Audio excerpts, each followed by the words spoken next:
They'll see the peace we carry. They'll see the joy we carry. Yep. And they can't see it if we're rushing. The first act of love is always giving attention.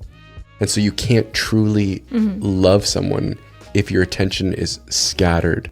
Our bodies are literally supposed to follow the seasons, and our schedules should too. We think that stopping is stopping our productivity. Yes. But the reality is that if we do this right, our productivity flows out of the rest, flows out of the stop, and flows out of the Sabbath. And you actually get more done because you're well rested and connected with the Father. It's important that you serve in your church. Find a place where you fit and it works for you. But number 2 is don't overdo it.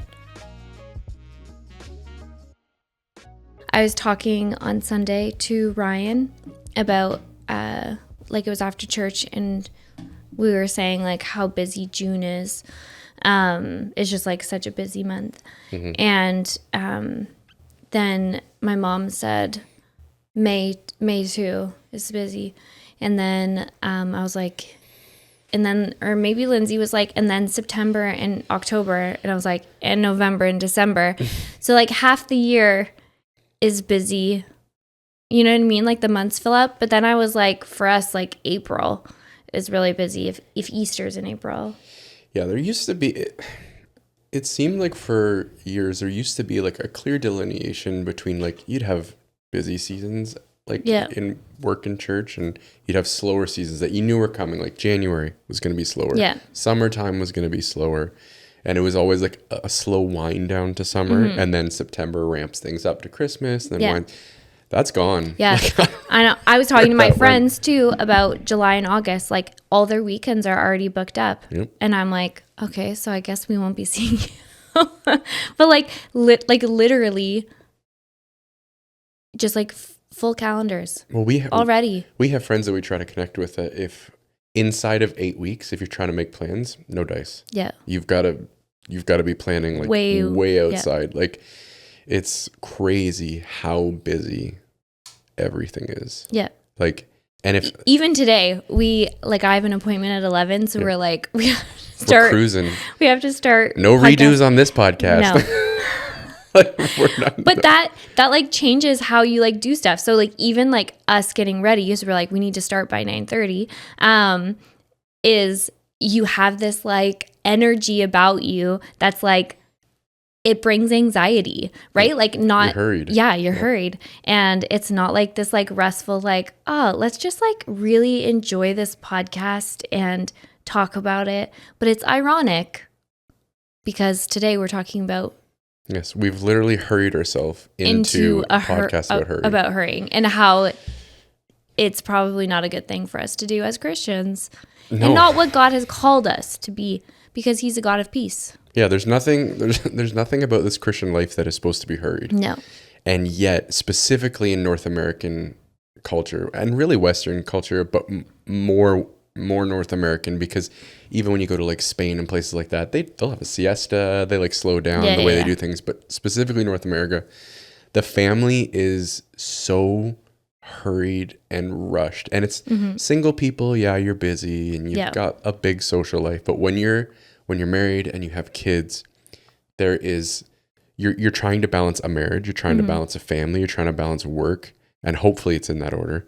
And then you've got like sports and activities and all of the things going on. Parties, all of it. Yeah, it's just constantly going.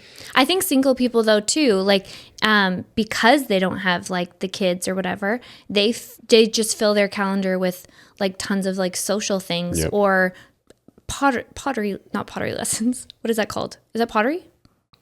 What is that thing like called? Where you make jars? Yeah, it's pottery. Pottery We're talking lessons. like the movie Ghost, like where it's like, I haven't seen that. Tragic. No, I don't know what you're talking about. Patrick Swayze? I don't watch movies with ghost in the title. We're Christians. Okay. That's a future topic. No, it's a love movie. Did you say that's a future podcast? Yeah. It's like a romantic. Like, that is something that we talking about yesterday. is what not to watch. Okay, No.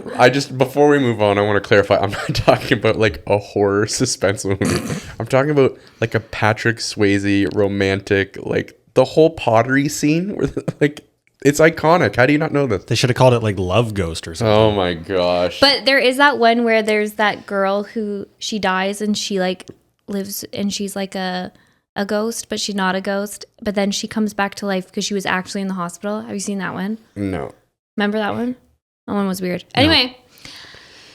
You guys watch some weird movies. I think it was Reese Witherspoon. Listen, when I chop up this for the social media clips later, I'm going to cut to the ghost scene and everybody's going to be like, how did they not know about this iconic movie? Whatever. I'm going to edit it out. It's never going to make it. We don't have time to fit in movies in our life. Okay, but real talk. I'm seriously. so busy. Yeah. Like until this past weekend, I hadn't gone to see a movie in theater and it just felt like forever. Like no, you and Lindsay went to see that other recently movie. I've been making an effort to bro down with friends and go do stuff. Recently we go all the time. Yeah, you've gone twice in like before 2 that, weeks. Before the Intentionality, it was months and months and months and months where I didn't even have enough time on my calendar to be like, you know what? I'm going to go catch a movie. I've heard that there is a good movie out. Yeah, well, that's the other thing too. There's been so few good movies. It's true. But we're busy. We're very, very, very busy. So busy, in fact, that we don't have time for a relationship with the Lord. We don't have time for devotions. We don't have time for the things that matter. Do you want to hear something? Yeah. So I play Wordle still and all the different Wordle games. I never played Wordle ever. I'm still in 2020, whatever. But I was behind on my Bible reading. We've talked about before how we're reading through the Bible in a year. I was like so behind. Like I was a week behind, caught up, and then I was a week behind again, and plus a few more days probably.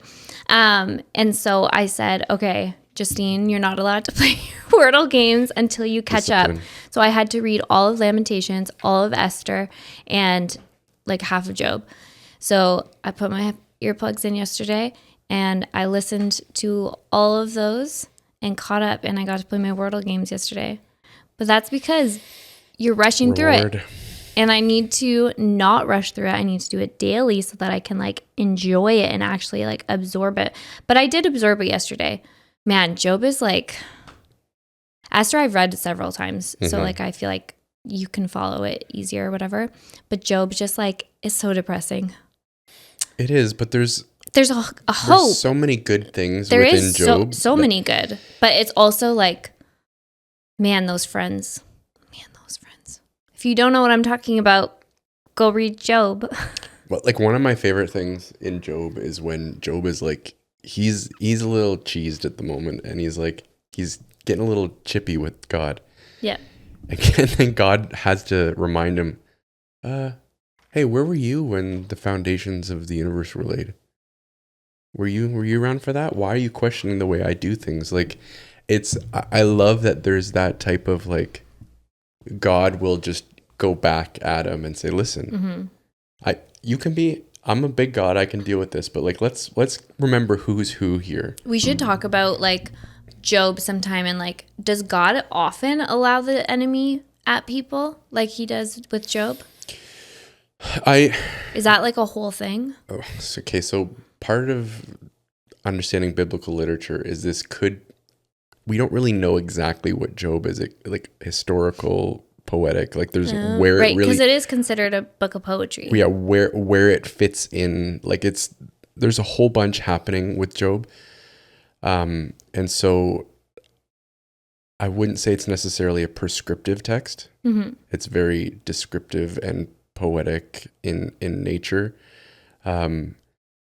So I think the Lord allows us to sit in the consequences of our actions.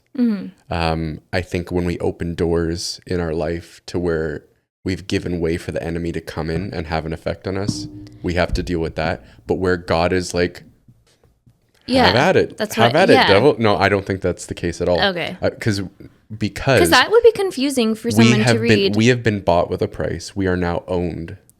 We are not owned by Jesus. Jesus purchased us. Because we allowed him to. Yes, because of the sacrifice of the cross. He has redeemed us. And so we belong to God. We are family with God. And so, but that doesn't stop us from when we are dumb and open the door for the enemy to No, walk I know into our that. house. Yeah. But I more meant like the story of Job. Well, Job is where we get the hedge of protection, right? So he's like, That's true. he let down the drawbridge on the hedge of protection and then he came. So, so let's Keep the hedge up. Yeah. Let's stay focused because we're No, but here's a good point is if you're constantly hurrying and like rushing through life, then you don't have these times of like, let's take time to squabble about something, right? Let's take time to have a conversation and go deeper. But because we're always busy and rushing, then you often don't get those conversations, right? Like, do you know what I'm saying? Oh, no, absolutely. And so there's so many fronts that you're fighting this battle on. One is, for some reason, the dollar doesn't go as far these days. And so we feel like we got to work more, we got to work harder, we got to provide for our family. No, 100%. You need to provide for your family. But there's limitations on how you can do that, because let's say you're making all the money that you need to, but your family doesn't even know what you look like anymore. Like you are destroying one thing. You're trying to save it, but you're destroying it at the same time. And so, and then it flips into, well, I'm going to accumulate all of these things that I never had. And so there's this I want to accumulate stuff for my family and for my kids. And slowly it slips into an idolatry, because we see even on social media, the hustle, everything's about the hustle. Like, you got your side hustles, you got this hustle that you're doing, you got that hustle. I don't have any hustles. I don't have any at the moment, but I've had hustles in the past. But you have all these things, and there's like an idolatry to it, because it's like, what's your hustle? Look at all the things I'm doing. Yeah. Look at my busy. Look how productive I am. Look at my schedule. It's so full. Oh my goodness. Feel for me. Yeah, I'm so busy. I'm so busy. Like it's like a humble brag. Yeah. Like it's really twisted, and it's so anti the way Jesus would instruct those who follow him to live. He's not about, storing up wealth. He's not about constantly being busy. He's not about like having people see you as important. It's about humbly living your life in service to God and one another. And you cannot do that when you're so busy that you can't live in relationship with people around you. Yeah. Like one of the best quotes I've heard, and I want to find it. I wrote it down because I didn't want to misquote it. Here it is. The first act of love is always giving attention. And so you can't truly love someone if your attention is scattered, divided in other places. You can't, like, how can you be in love or love on somebody when you're rushed and you're hurried? You can't love somebody properly when you're rushed. Yeah. I think about this with your kids. Oh no, they will say, "Put your phone down." Yeah, but they come right up to you. They want to be right in your face, and they want that. You can't love your kids when you're running out the door, doing this or that, working, whatever. Yeah, like you're busy, and so in order to live in love as disciples, Jesus said they will know you by your love. Yeah. If you're constantly rushed, constantly hurried, constantly on to the next thing, you will not be able to effectively do what Jesus has instructed his disciples to do, and that's to love one another. And so this hustle culture that we live in, it actually ends up creating a Jesus versus culture, because Jesus says slow down. Jesus says, hey, we're going to move at a particular pace. Jesus was never in a rush to go anywhere. Lazarus is dying, we're going to slow down. Jairus' daughter, I'm going to stop and deal with the woman with the issue of blood. Yeah. He had 3.5 years to set up shop, get the disciples all on the same page, roll out his kingdom, all of those things. Did he travel anywhere by horse? No, he walked everywhere. Nice and slow. Did they have horses? Well, yes, there was horses. They had all the animals. I don't know where she was going with that question. They didn't have cars. No, okay, but I will say that if you read the Gospels and Jesus, yes, he went slow. And what is like funny and humorous is that the disciples were human. I think it's part of the human struggle is that our flesh wants to hurry and go fast and get things completed and whatever, because the disciples are like, come on, you know what I mean, like rushing him along, and he's like, whoa. So I think it's something that we just like have in us that we need to constantly be taming, right? Like slow down, peace, you know what I mean, like that kind of thing. But it's like always, I don't know anyone who doesn't struggle with that like temptation to be rushing and hurrying. I have said to my friend before, Lisa, that I envy the way that she walks, because she never walks like she's hurrying. She just like takes her time to do all the things, where like if I'm in the kitchen like cooking, I'm like rushing around, and she just like does everything like so like it's beautiful, like so peacefully and calmly, and I'm like rushing around or whatever. And when you see that in people, because they've like disciplined themselves to not rush, you know what I mean, then you can tell, and there is something like that draws you in, that you're like, oh, I want to live out in the country and make my own fires, right? Like there is that like, we've talked about this before, just like the appeal, right, of the slow life, where we grow our own vegetables and we have the fire and we grow our own animals and kill them. Yeah, so she's talking about homesteading, but the dream isn't to grow my own animals and kill them. It's more so just have a slowed down pace of life where it's more relaxed, more natural. But to your point, when Jesus has the disciples and they feel that pressure of the world to be hurried, see, we in our flesh, we always want to see results, but Jesus desires transformation. Yeah. And you can't go after both at the same time, because transformation of the heart takes time, and it's slow. It's not expedited. No. It's methodical. It's daily slowing down to meet with Jesus. Yep. That takes time. Jesus took 3.5 years to work with his disciples to slowly move, and even towards the end, they still weren't getting a lot of it. And I picture Jesus beating his head against the wall, going, you know, guys, why aren't we catching this? But he was patient with them, and you know, specifically a guy like Peter, he was super patient with Peter, and it paid off, right? But Peter wants results. Yeah. You know what? He makes the wrong decision. He pulls out the sword. He slices the guy's ear off. Jesus gently picks it up, restores the guy's ear. And so, and even like for like the speed of speak, so like Peter goes, Jesus tells them that he's going to die, and Peter's like, no, you won't. And he's like, get behind me, Satan, because Peter speaks out of turn. Out and right away, like speaking something that is not true. I have to pause for a second, because I said I didn't read Lamentations. I meant Nehemiah. And I know that's so far from now, but all of a sudden I realized I said Lamentations instead of Nehemiah, and you didn't correct me. I was going to bring it up, but I thought people aren't going to know what order you're reading the Bible in. I was already thinking about what I want to say in the podcast. I was letting you go through the motions. I heard you say Lamentations, and I was like, that's not right. And so all of a sudden, my brain was over here thinking about my iPad, and we're going to go. Chris doesn't listen to me, and that's I do. I listen. No.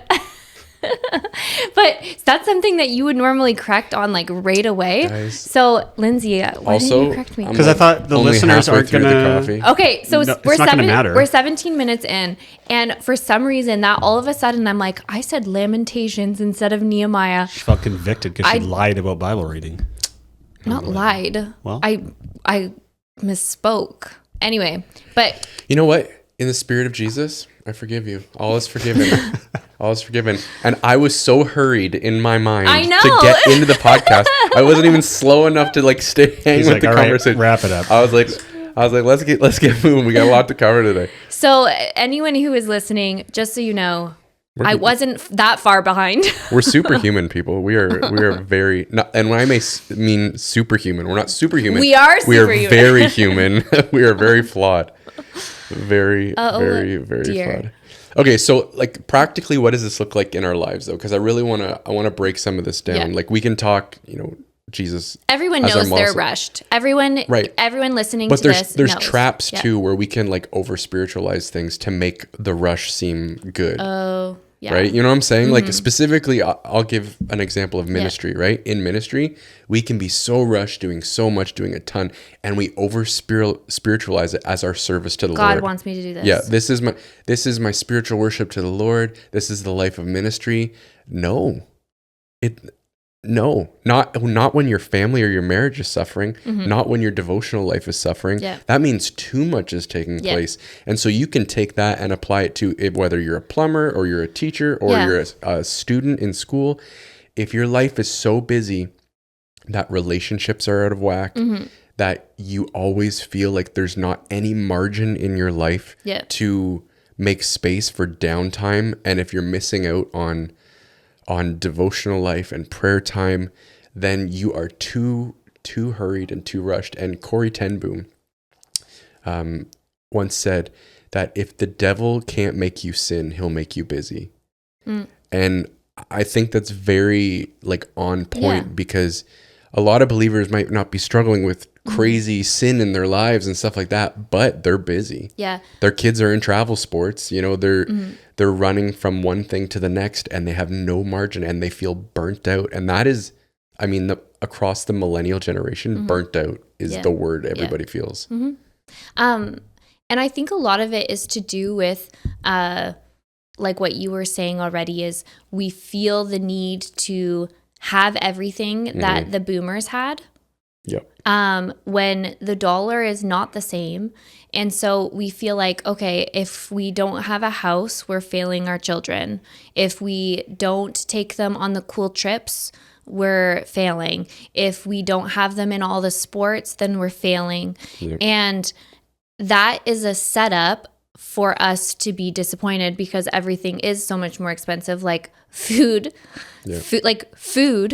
is multiple amounts more than it was back when we were kids, right? So like even something like that, kids don't care. Like I know this isn't a parenting thing, but like kids literally just want to be with you and play with you and spend quality time with you. They don't care if they're in every program. Like they don't. And sure, you might have like a soccer genius. I don't know. Anyway, prodigy. There you go. Thank you. But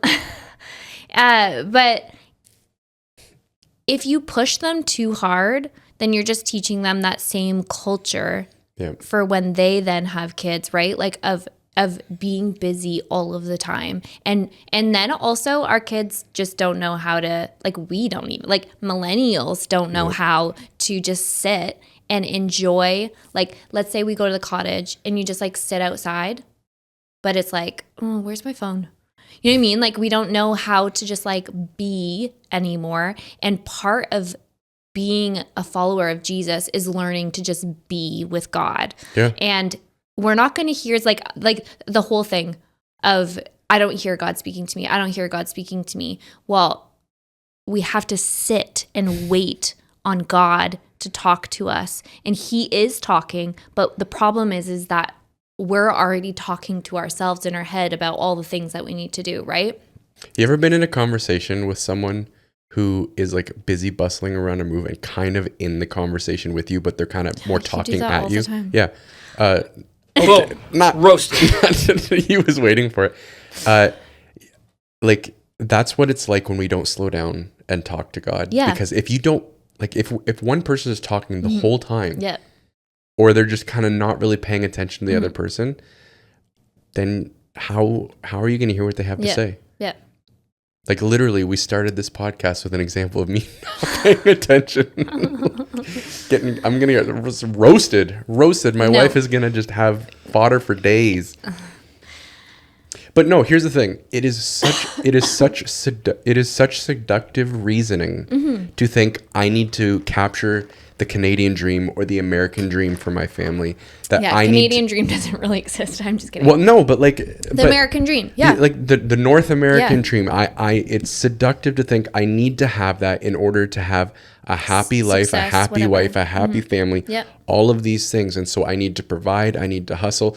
And also like, it's fun to say, look how busy I am because I must be this productive. I must be this spiritual. I must be this because I'm not a sloth. Yeah. I'm not one of those slothful people that sits at home and you know, praise. And well, praise. No, but good Lord.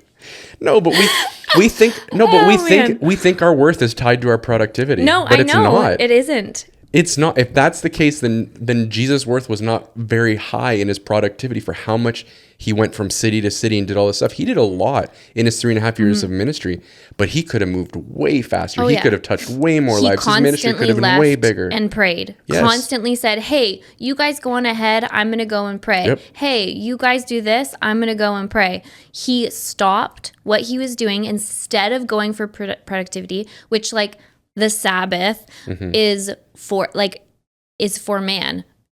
Yep. And we'll talk about the Sabbath another time when Chris and I are better at actually doing the Sabbath. Yeah. We're not going to preach at you about Sabbathing real hard when we have a hard time just doing it ourselves. It is like the prime example of like how God is like, you do productivity, sure. You have 6 days, but on one day you need to like rest and connect with me and connect with the people around you. But we don't even do that. Like, I don't know any Christian who does it really well personally. Like I know people like John Mark Comer. Yes.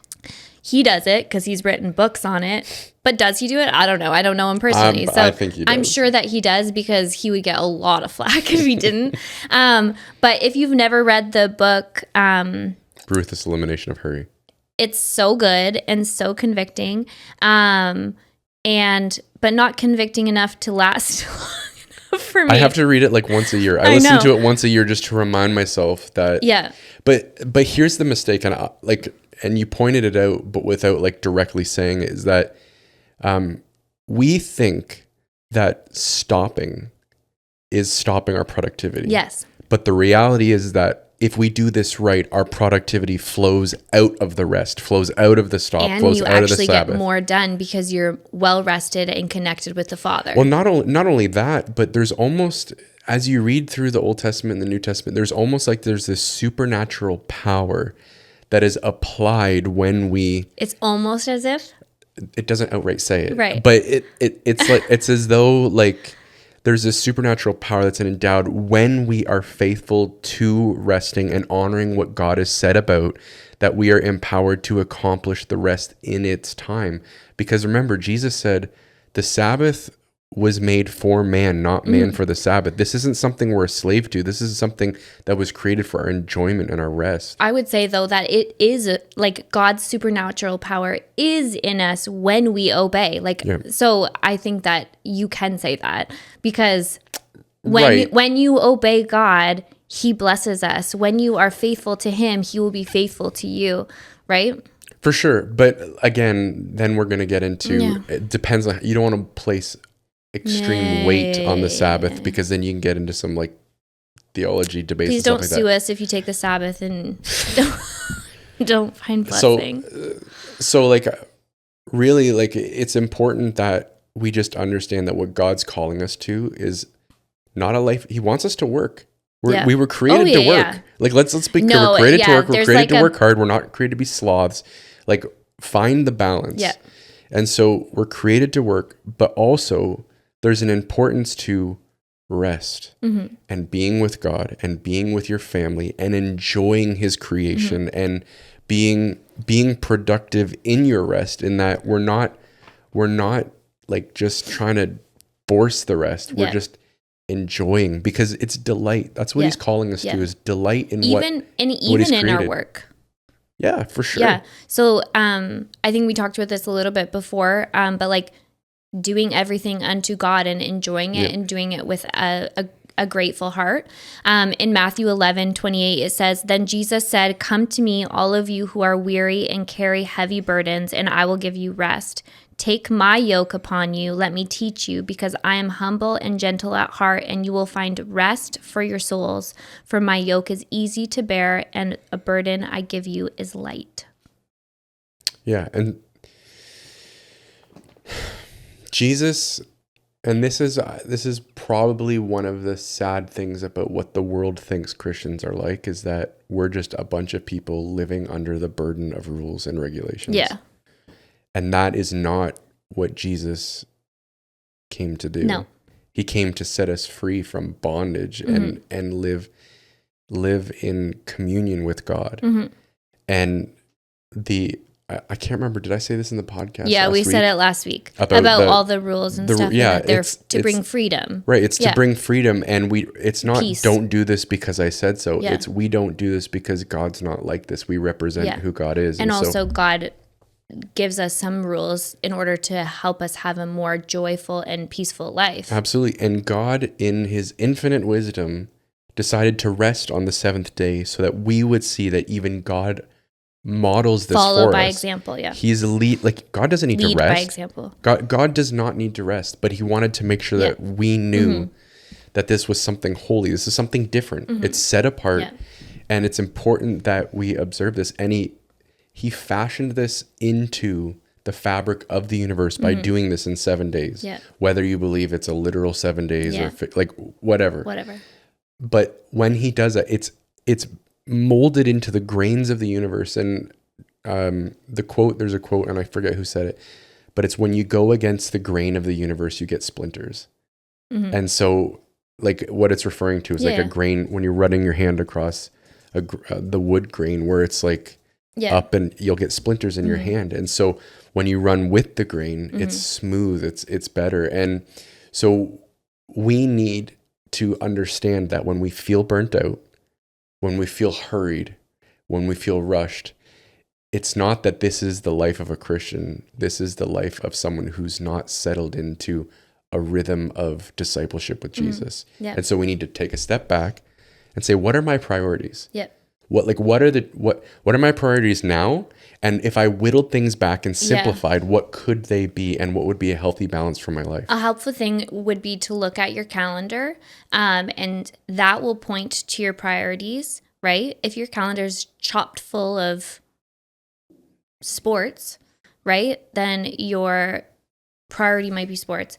But like, look at your calendar, and in detail, right? And where is it pointing? Do I have enough time with my wife? Do I have enough time with my husband?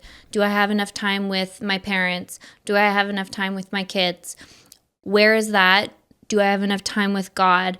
And people think it's unspiritual sometimes to schedule things, but I don't think so. And I would say that scheduling prayer time, because habits are created when you have consistency, right? And so sometimes it takes discipline in order, not sometimes, all the time, it takes discipline to create a habit and to create the consistency in order to make it a part of your life and what you do. And that is not something unspiritual. Like discipline is spiritual. Absolutely. So let's clarify something really quickly, because people on the outside looking in who are thinking, oh, those people are very spiritual, they have a deep commitment to the Lord, their devotional life must be huge. Listen, these passionate, devoted lives to the Lord, they don't just start passionately. No. They start with discipline. The discipline becomes passion, and it's the discipline that carries you through dry seasons too.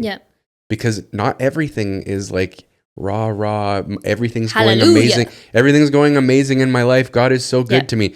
There's also seasons of like, my parent just died and my kids are struggling at school and I don't know how I'm going to pay my mortgage next month. And all of those come at once. And then in that season, it's the discipline that will carry you through that it's like, God, you have been faithful to me in seasons gone by, and I know you'll be faithful to me now. And you find rest in connecting with him. Right? You've created that discipline that I connect with God, I find rest. Even if life feels like it's the valley of the shadow of death, right? Yep. Yeah. You have to create margin in your life. It's just, you can't operate at 110%. You'll kill yourself. Yep. Like and when I say kill yourself, you may not physically kill yourself, but you'll kill relationships. You'll kill all of the things that make you, and you'll slip into an anxious, like rushed, overstimulated state, because a lot of it has to do with screens. You won't enjoy like so life. much of our problems right now have to do with screens and phones and all of these. There's this crazy stat that you can go all the way back to the invention of electricity, where things really get crazy, that prior to the light bulb and electricity being invented, most humans slept on average 11 to 12 hours a night. Yeah. After the invention of the light bulb, it slipped like almost immediately down to less than 8. Yeah. Because we're not burning candles, which are really expensive. And so we can stay up later. We can push the boundaries. And so inventions that were meant to make our life easier and create margin actually made more room for us to fill our schedule and make it busier. Yep. Like dishwashers, all these things of convenience. It's not that we actually take the time that it's been reclaimed for us. We just fill it with something else. And we've talked about phones and how that is actually not slowing down and actually is busier, because you're seeing like 1,000 different things in a minute. Yep. But it's funny, that so many people are returning to the homesteading way and growing their own eggs. You know what I mean? The chickens grow the eggs. Yes, correct. You grow the chickens. Yes. And like things like baking their own bread, sour bread starters, like stuff like that. You know what I mean? Like people are returning to the old. She meant sourdough when she said sour bread, just so everybody knows. Did I say that? Yeah. Sour my bread. gosh. Yeah, my favorite. I'm a mess today. You're hurried. I'm hurried. I need to slow down and make some sour bread. Sourdough. I know. I said it. Oh, okay. I was like, not again. No, I can throw a known joke. Oh dear. Yeah. So it's like you said, you're gonna kill yourself being busy, but literally so many sicknesses are due to stress and high cortisol and lack, like our circadian rhythm is out of whack because we look at our phones half an hour before bed and right in the morning, and all of the things, the blue light, etc. Exactly what you're saying was supposed to help us, has made us way more busy. We can look at our emails all the time, blah, blah, blah, blah, blah. We need to change. Yeah, and it starts with boundaries. Like the simple, before you can even move the other direction, you have to put hard boundaries on some of these things in your life, like how and when you use a screen, and how much time you're going to give to sports for your kids, and where you're going to invest your finances and your time. Because time is like the one thing that is like, once you've spent it, you can't get it back. Yeah. And so how are you going to invest your time? Is it going to be invested in your marriage? Is it going to be invested in your kids? Is it going to be invested in the kingdom? Yeah, that's another thing that you touched on, but I wanted to say is like,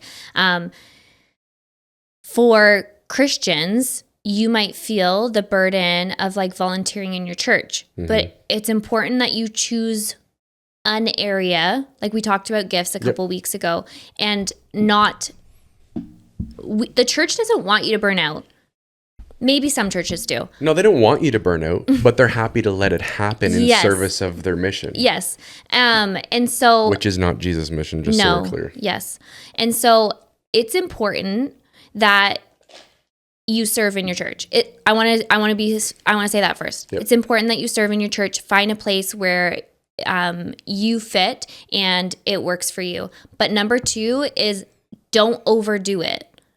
Serve in your church, don't overdo it, because when you overdo it, then you all of a sudden pull out of everything and then you're not connected in your church. So you need to have one thing that is your thing that you do, and get involved in your church.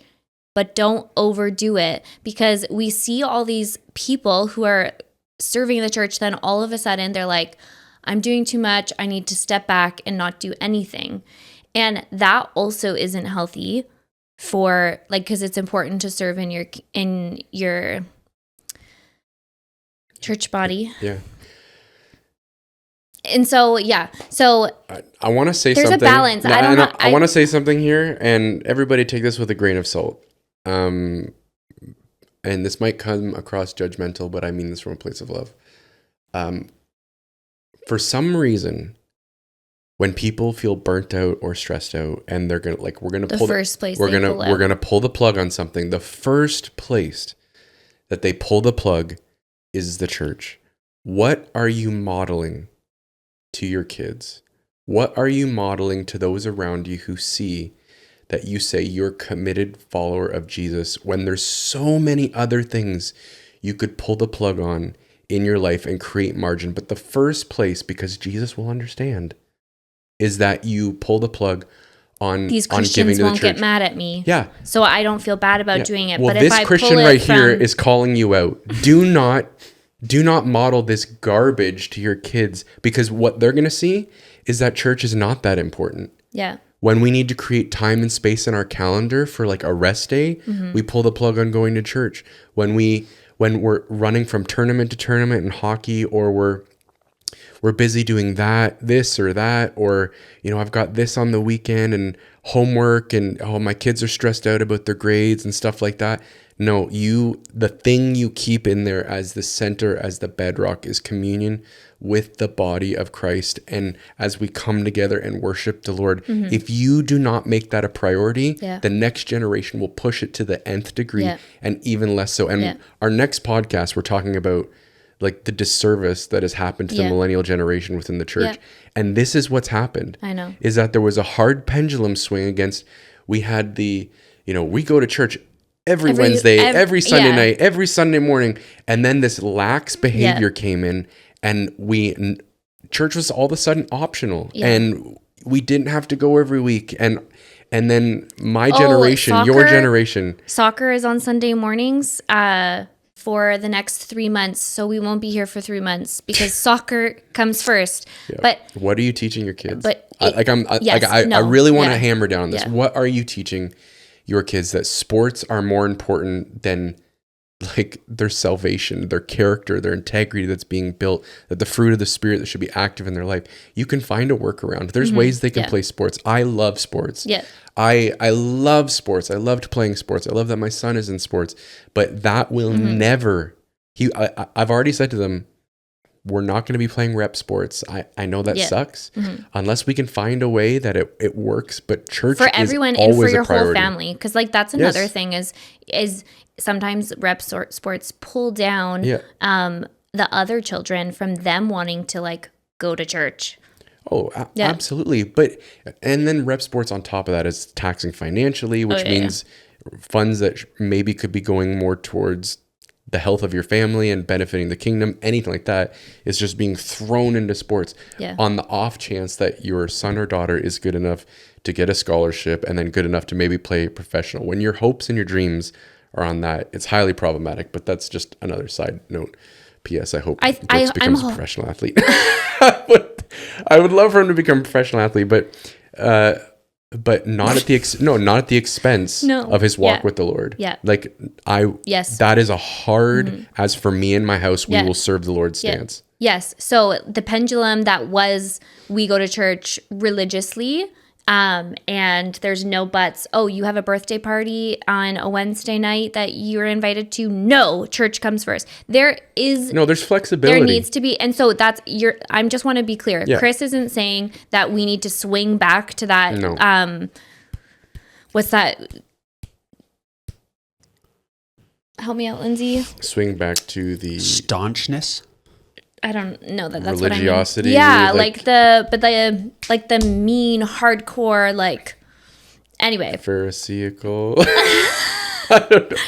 But we don't swing back there. Yeah. We just need to find balance. And all of these things, like a lot of the things that we talk about, Yeah, as long as your kids know this is when you do this is the exception to the rule. We're gonna let there's a birthday party or whatever. Yes, but you know that church is our number one priority. Yeah. Jesus is our number one priority, and we serve the body. We serve one another, like because then your kids will call you out.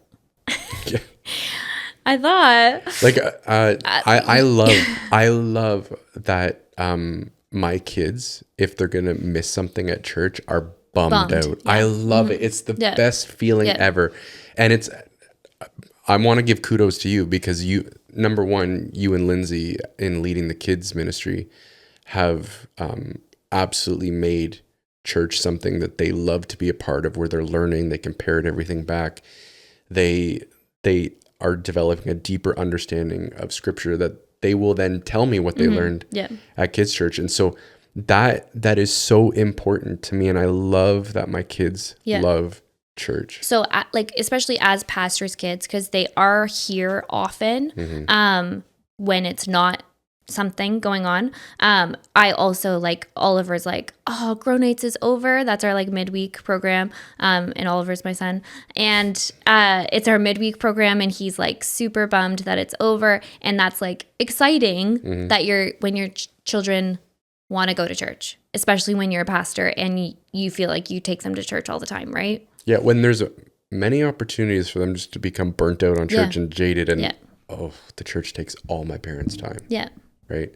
And again, even as pastors, we need to guard against the hurry of being out every night and doing stuff like that. But I feel like that's something that we push for, though. Maintaining balance. Yeah. Yeah, absolutely. And like, again, if you get the opportunity to read The Ruthless Elimination of Hurry, which is John Mark Comer's book, but it's based on what Dallas Willard said in his book, where he said, you must ruthlessly eliminate hurry from your life because hurry is essentially violence against your soul. Yeah. And like, if we viewed hurry as violence against our soul, we'd be a little more protective over ourselves. But it is. We're seeing so many like health things. The stats are bearing it out. Like health things coming up that is literally related to stress. Yep. Like we are probably the most stressed out that we've ever been. Stressed out, neurotic, like comparison driven because of social media and screens and like this is the life they're living. Why am I not living this? Like I need to aspire to be this way, when in actuality their life is probably just as freaked out and neurotic as yours. It's just this is all you're seeing. And we need to teach the next generation how to slow down, because if we don't, they're going to be far worse than we are, because we lived half of our life in a slower paced culture, right? So in order to see a change and a shift, we need to start making that change ourselves. And it's hard. I'm not like I'll always be the first to be like, it is hard. I struggle with this. It's so quick that your calendar fills up with appointments and things. The last 2 weekends and the next 2 weekends, I'm booked. We're at the point now where it's like, I just look at my wife on the drive home after work. I'm like, so what do we have coming up this weekend? I'm assuming there's something happening. Like it's because of the nice weather. Also, like I feel like when you live in Canada, it's like nice weather hits. You hibernate for the winter and then nice weather. And then it's like all of a sudden we have to go and do all the things because winter is coming. Yeah. We're down to like 10 nice weeks. But there are seasons. Like God created seasons, and there are seasons like that we should follow, and it's also related to our food. Like it's actually super cool when you think of the world as a whole and how to live.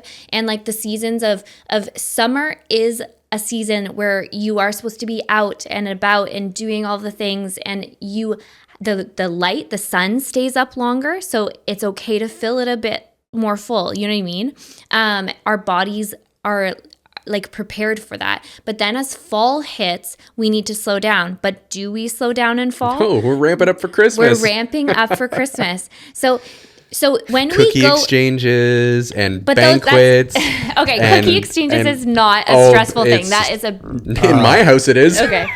Not for you though.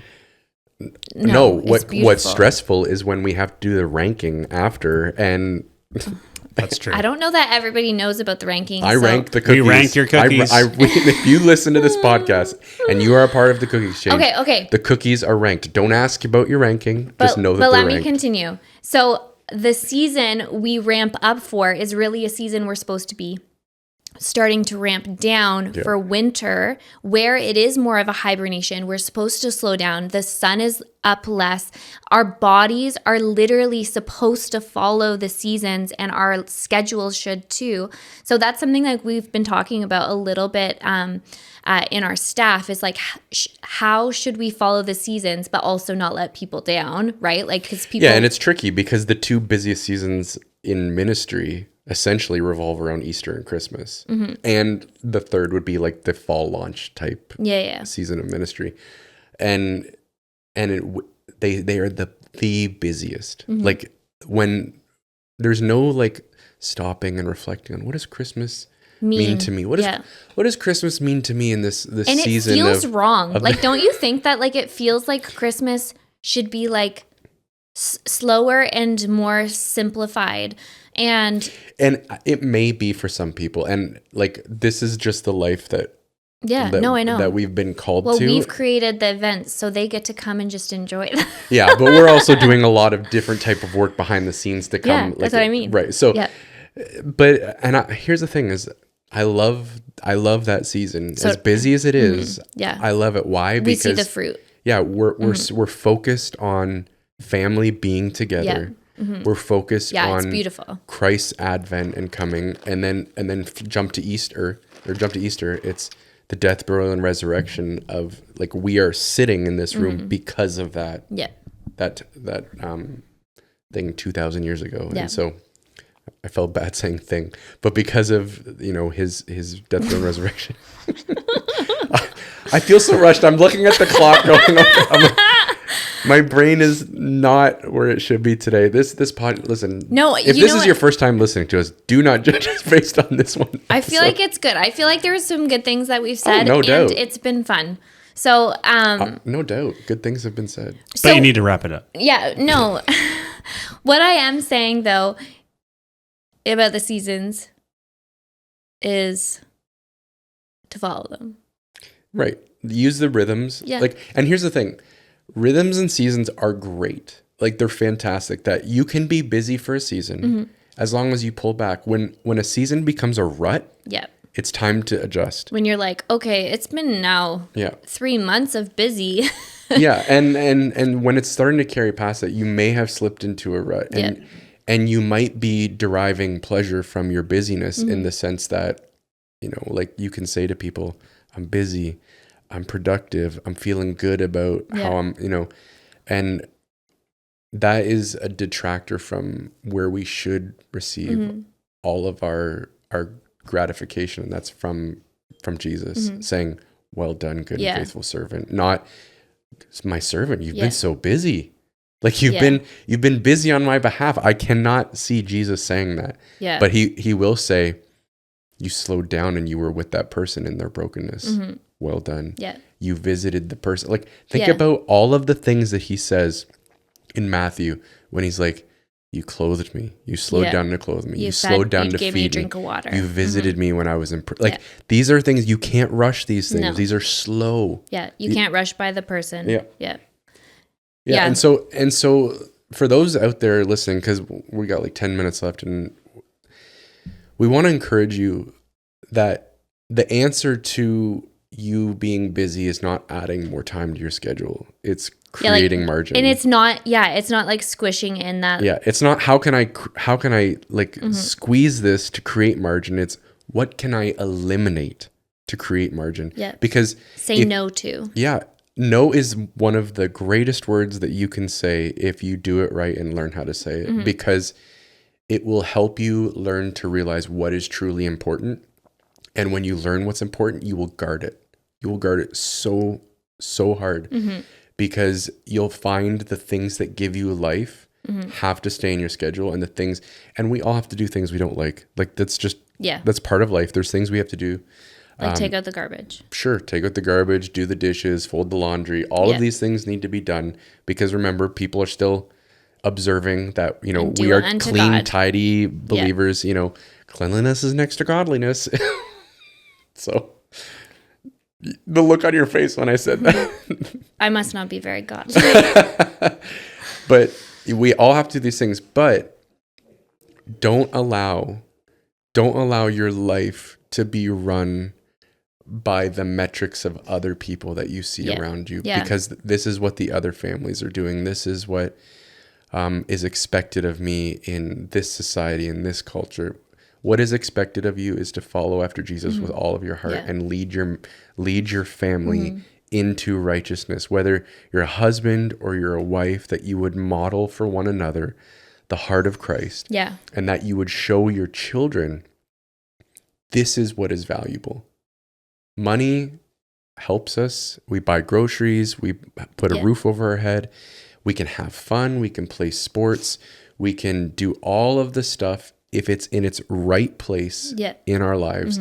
But we find true communion with God when we slow down, when we're not moving too fast or too hurried, and we prioritize kingdom things. Remember, it's seek first the kingdom and its righteousness, and all these things will be added. Too often, kingdom and its righteousness is way at the back. And we wonder why it just seems like we have no peace. We're so anxious. We feel depressed, like there's something missing in our lives, and there is something missing. Like, there is, but we can't put our finger on it. No, we can't put our finger on it because we've still got a little bit of it in our life, so we've checked that box. And the reality is that he needs to take, as Paul would say, preeminence in our lives. He is the most important thing. And then everything else can just find its sweet little peaceful place in behind. Yep, that's good. I think like what I was saying is get your calendar, pray. God, reveal to me what maybe needs to go. And do this every few months. And even talk as a family. Like, I think always a great thing is like adding your kids into this conversation. And we have some friends who have done just that, and they're altering their schedule. But take your schedule with your family. Be like, hey guys, how have you been feeling about like our pace, right? Have you been happy with the amount of time we've been able to spend together as a family? Have you been, you know what I mean? Like things like that. And kids will always be like, I want more time. There's never enough time that they want for you. And that's sort of like how God wants us to be with him. God, I just want to spend more time with you. There's never enough time to spend all this time with you, right?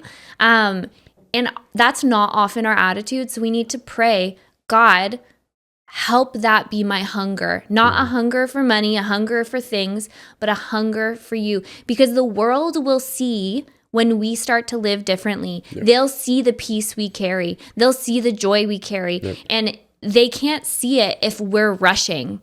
So they'll see that there's something different about us. And I think that is also like an important part of it, right? Is that as we connect with God, as we slow down in life, people will see, and it will be like that idyllic homestead culture, right? That, oh, I want what that person has. They seem so enjoying of life. Yeah, and as you're praying for it, I also want to encourage, because sometimes we can get into a pray mode and not a do mode. As you're praying, God, develop that hunger in me and show me, just start doing. Like start a disciplined schedule for, I'm going to read my Bible, and then that hunger will be developed and God will breathe life on that devotional time. And then the passion can be, erupt into flames. So it's super, super important that, because a lot of times, we're just waiting for it to happen. We're praying for something and God's like, well, I've already told you just to do it. But you can pray, God, greater hunger, greater desire. And a lot of the time, it starts with cutting things out, not adding things. So it's, what is it? Addition by subtraction. Like that's. Well, that's and so like means. This is June. So a lot of things are wrapped up or wrapping up. So looking forward to September, let's make a change. Let's make a change. Absolutely. A couple books that I just want to recommend for our readers out there. One we've talked about multiple times already. It's The Ruthless Elimination of Hurry by John Mark Comer.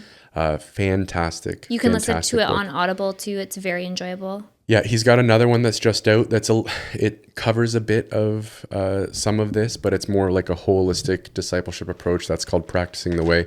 And the final one, it's a whole series. So no matter where you find yourself, whether you're a pastor or you're in a church or whatever, Peter Scazzaro has the emotionally healthy, like whole line of books. There's Emotionally Healthy Church, emotionally healthy leader, like. And so those are great. And in that emotionally healthy, specifically the leader one, he talks about we create blocks within our life and we're only allowing our life to have this many blocks. So you get to choose what fills those blocks. And once you run out of blocks, you can't cram any more in because you're trying to find balance and health in your life. And so that's what we want to see for you guys. Check those books out. All of them are on Audible, like Justine said. And start that journey of slowing down, not speeding up. And you know what? Slowing down might even mean you have one less hour for a podcast in your life. And I'm okay with that. So pick another podcast and kick it out of your life. Hey! I thought it'd end on a high note. There you go. So sorry, all you other podcasts out there. Yeah. Anything else you want to say before we wrap up? Nope. I got to go to my appointment now. And I'm going to rush there. All right.